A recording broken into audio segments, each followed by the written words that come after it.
it really looks like and how you can do the math. I know a lot of people are like, oh, well, the dollar is doing bad and it's going to cost me more, but they don't know exactly how to do the math. So I want to talk to you about that. Hello everyone, welcome back to my channel. It's your girl Bella Kitty, or you can call me Kitty. Today we are talking about why rent prices are really going up in Merida. Okay, they're really not going up. Okay, they are going up in Merida, but that ain't exactly what this video is about. The video is about the dollar declining here in Merida, here in Mexico as a whole. The dollar ain't doing what it used to do, okay? And I just wanted to, have that conversation in advance. A lot of people started following me or are still following me, are still saving a TikTok that went viral where I talked about my rent being about 800 USD. It was actually less than 800 USD about 18 months ago. Yes, we have been here now a year and a half. Okay, so let's talk about it from a budgeting standpoint, because I know a lot of people, one of their number one drivers for moving abroad is the cost of living, trying to make their US dollar stretch as far as it can. And baby, listen, I'm here for it. However, I want to have this conversation because I feel like a lot of people come with the expectation of finding a place that's going to give them everything that they want, the aesthetics that they want, the number of bedrooms that they want, this, that, and the third. However, they don't take into consideration that the number is not fixed. When you're in the U.S. and you're making a U.S. salary, you get paid $5,000 a month. Your rent is $1,500 of that. You know that $1,500 is going to be $1,500, whether it's $1,500, and your $5,000 is still going to be $5,000 today. It's going to be $5,000 tomorrow. Okay. However, here in Mexico, because of the currency conversion, your dollar today, well, actually, your dollar at 8 a.m. might be different from your dollar at 5 p.m. Your dollar today may be completely different from your dollar tomorrow. It may be worth more, it may be worth less. However, I wanted to talk about what it really looks like and how you can do the math. I know a lot of people are like, oh, well, the dollar is doing bad and it's going to cost me more, but they don't know exactly how to do the math. So I want to talk to you about that, as well as how it will help you when you're out shopping, and just my trick that I use for myself. All right, I am a budgeter. I'm not a live and let God. I'm not a, fucker. I'm not a, I'm not that girl that can wing it that well, okay? I have faith that what's for me is for me, and financial success will come to me. Money always finds me because I am abundance, okay? However, the peso don't play, okay? The peso is not playing, okay? It's coming for everything it is owed. All right, last year in January when I signed my lease for 16,000 pesos for my home, it was roughly at like 20 point something or another, okay?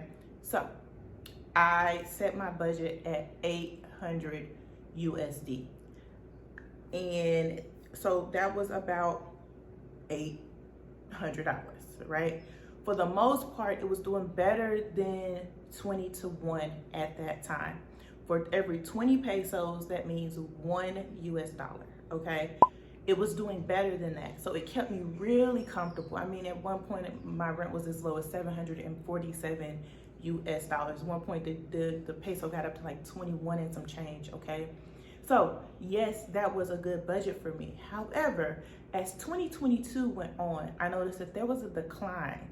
The peso was just kind of slipping and sliding and slipping and sliding. And, the U.S. economy was doing worse and worse in the looming recession. They've been having a lot of job layoffs. I caught mind of that. So I said, what I'm going to do is I'm going to start stockpiling as much money as I can into my Wise account. All right. If you watch my must-have apps video, you will see that I highly recommend the Wise app.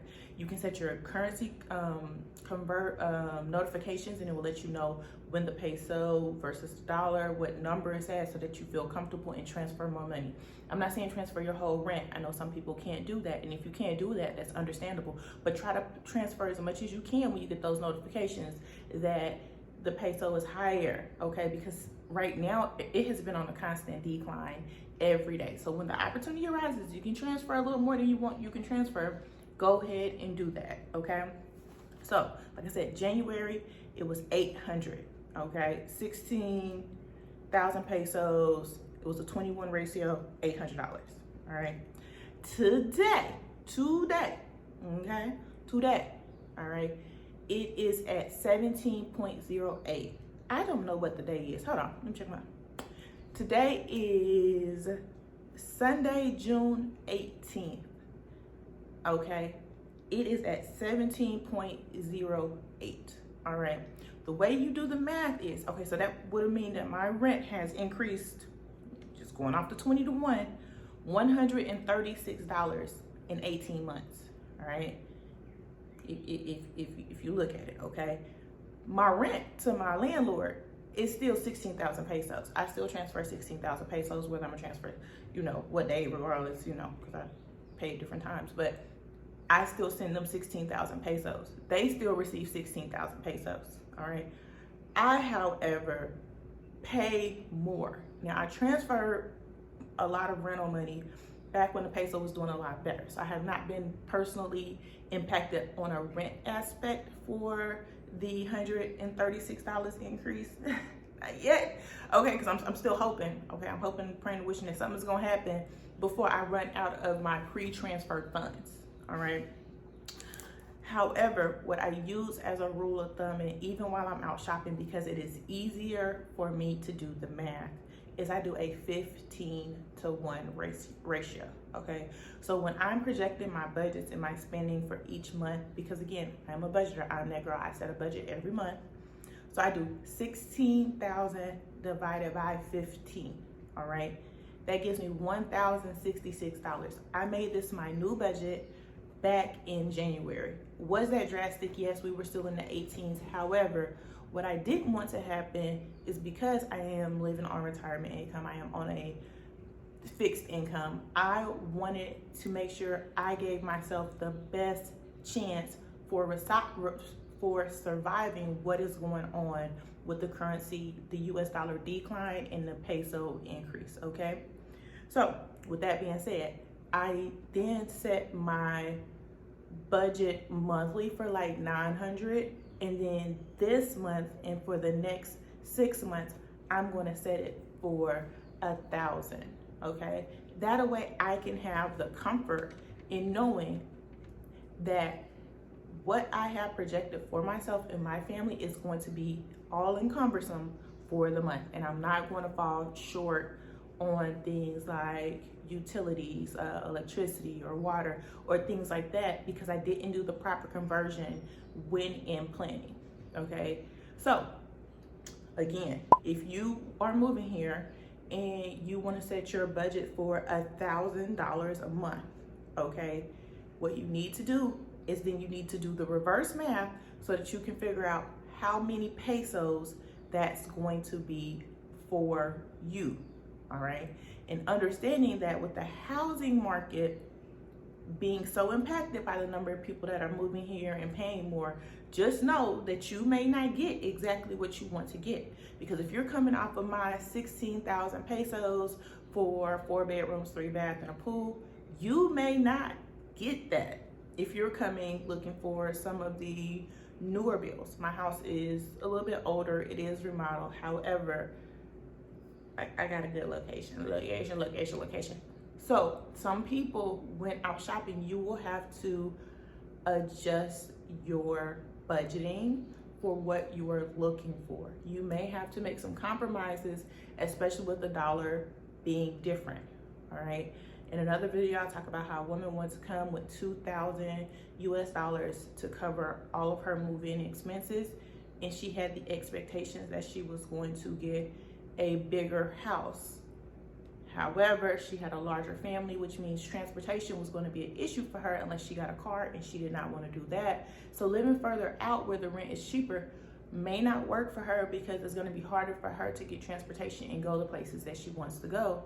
So with that being said, living in the city, which there are places in the city that are not exorbitant amounts, however, they're not the new bills that everyone is seeing on YouTube. They're not the new bills, all right? So these are things that you have to keep in mind when coming to Merida, all right? We good? Oh, okay. Don't say I didn't tell you. Don't say it, because I know there's this belief that we hyping up Merida to be what it ain't, but it is. I don't know. Listen, Merida works for me. All right, I love it here. Some people may come and they say, oh, it's boring and this, that, and the other. Okay, it don't work for them, and that's okay. All right, I'm not leaving Merida unless I'm going somewhere else that I'm just like, ooh, I really want to go there. But for me and my household, Merida works out. We love it here. Okay, we love it here. We love the community. We love the friendships we've made. We are happy here. So if you feel like my life is hyped to you, that's a you problem, because my life is lit in real life. Okay, so keep in mind, best rule of thumb I recommend is to do 15-to-1 for your conversions, so you can figure out how much you want to pay in rent when you get here, what you're comfortable with, what your budget can sustain. And also, if you want to look at my budgeting video, how much I save moving here, you can use that as a guide. Okay, and I will post that in the description box. Thank you all for watching. Until the next one, bye.